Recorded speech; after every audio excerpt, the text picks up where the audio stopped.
Halo sahabat sekalian, Ashabus Sabti adalah salah satu umat terdahulu yang diceritakan Allah di dalam Al-Quran. Mereka dinamakan Ashabus Sabti karena melanggar larangan hari Sabtu yang diberikan Allah kepada mereka. Hingga akhirnya berujung kutukan kepada mereka. Kisah Ashabus Sabti dalam Al-Quran terdapat dalam surah Al-Baqarah ayat 65 dan surah Al-A'raf ayat 163 hingga 166. Mereka ini adalah salah satu umat terdahulu yang Allah jadikan contoh kepada umat yang datang kemudian agar memetik pelajaran. Ashabus Sabti ini adalah kaum Bani Israel yang tinggal di kota Madian, yaitu di pinggir Laut Merah, yang sekarang tepatnya berada di kota Al-Bada, Provinsi Tabuk, Arab Saudi. Peristiwa ini terjadi pada masa Nabi Daud alaihi salam. Karena mereka hidup berdekatan dengan Laut Merah, maka pekerjaan utama mereka adalah mencari ikan.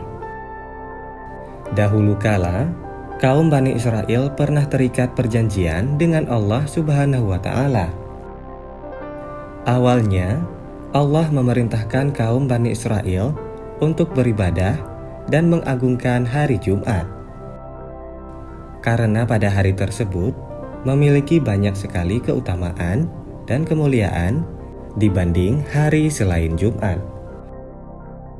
Tetapi menurut Bani Israel, hari yang lebih utama itu adalah hari Sabtu, dikarenakan Allah menyelesaikan penciptaan pada hari Sabtu.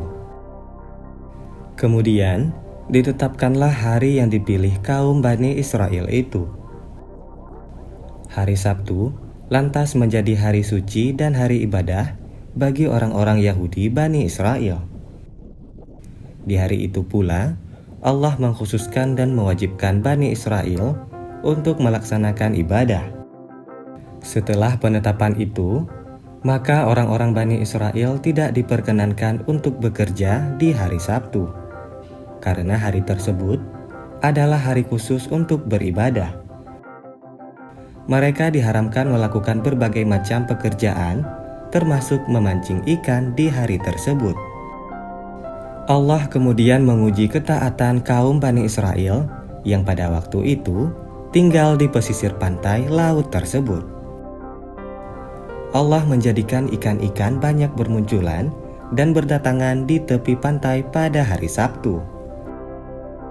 Tetapi saat di selain hari Sabtu, ikan-ikan tersebut malah tidak berdatangan ke tepi pantai. Ketika kaum Bani Israel mengetahui bahwa ikan-ikan laut banyak bermunculan di hari Sabtu, sedangkan di hari lain tidak, maka mereka lalu memutar otak untuk mengakali aturan Allah dengan cara yang licik. Mereka lalu mencari ide dan cara agar bisa memancing dan mendapatkan ikan-ikan itu. Kaum Bani Israel lantas mengatur rencana dan tipu daya untuk hari Sabtu ke depannya.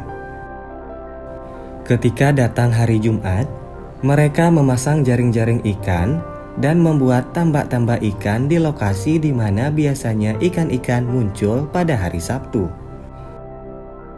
Pemasangan jaring-jaring ikan itu bertujuan untuk menjadikan ikan-ikan yang berdatangan supaya tidak kembali ke laut lagi, sebab ikan-ikan itu pastinya akan terjebak dalam jaring dan tambak-tambak yang dibuat. Dengan adanya jaring dan tambak, tentu memudahkan mereka untuk mendapatkan banyak ikan nantinya. Begitulah awal cara kaum Bani Israel mempermainkan aturan Allah. Meskipun pada hari Sabtu mereka tetap beribadah seperti biasa, tetapi hal tersebut nyatanya telah melanggar larangan Allah. Saat tiba hari Minggu, ternyata benar ikan-ikan banyak yang terperangkap dalam jaring dan tambak yang telah dibuat oleh mereka. Mereka lalu mengambil ikan-ikan yang terperangkap tersebut. Setelah mendapatkan ikan-ikan itu, Kemudian ikan tersebut mereka masak untuk dijadikan makanan. Aroma dari masakan ini sampai tercium oleh tetangga.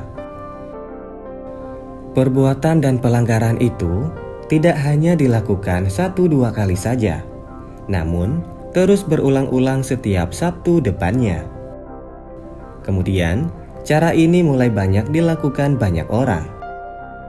Namun, Allah tidak serta-merta langsung menurunkan azab kepada kaum Bani Israel. Alhasil, orang-orang kian banyak yang bekerja dan memancing ikan secara terang-terangan.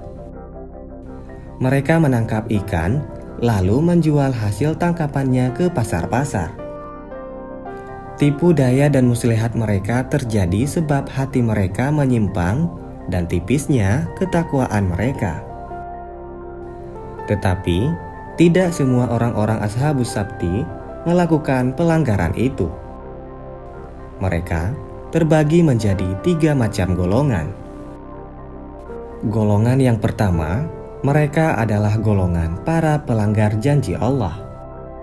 Golongan kedua, mereka adalah orang-orang pemberi nasihat kepada para pelanggar, tetapi telah putus asa karena dirasa nasihat itu tidak ada gunanya lagi. Bahkan mereka malah berbalik menegur orang yang memberi nasihat. Sedangkan golongan ketiga, yaitu orang yang masih senantiasa menasihati orang-orang yang melakukan pelanggaran janji Allah agar bisa kembali sadar dan bertaubat. Ketika kesombongan para pelanggar ketentuan Allah semakin menjadi-jadi dan sulit diberi nasihat, maka orang-orang golongan ketiga yang taat kepada perintah Allah membagi kawasan kampung menggunakan tembok. Tujuan pembuatan tembok batas ini adalah agar suatu saat nanti mereka tidak terkena azab yang Allah timpakan kepada orang-orang pelanggar. Biarlah orang-orang yang melanggar larangan Allah yang mendapatkan balasan atas tindakan buruk mereka karena telah berani-beraninya mempermainkan Allah Subhanahu wa Ta'ala. Suatu hari, saat orang-orang yang taat sedang berkumpul, tiba-tiba datanglah seseorang di antara mereka yang melihat suatu keanehan. Orang-orang pelanggar yang berada di balik tembok pembatas ternyata tidak terlihat gerak-geriknya. Kemudian, orang-orang yang taat mencoba mengintip kondisi kehidupan orang-orang pelanggar di balik tembok pembatas. Mereka lalu menaiki tembok pembatas itu. Dan ternyata ada sebuah kejadian yang sangat mengejutkan. Orang-orang yang selama ini melanggar larangan Allah ternyata telah berubah menjadi kera. Orang-orang yang taat lalu membuka pintu tembok pemisah dan menghampiri saudara-saudara mereka yang telah berubah menjadi kera.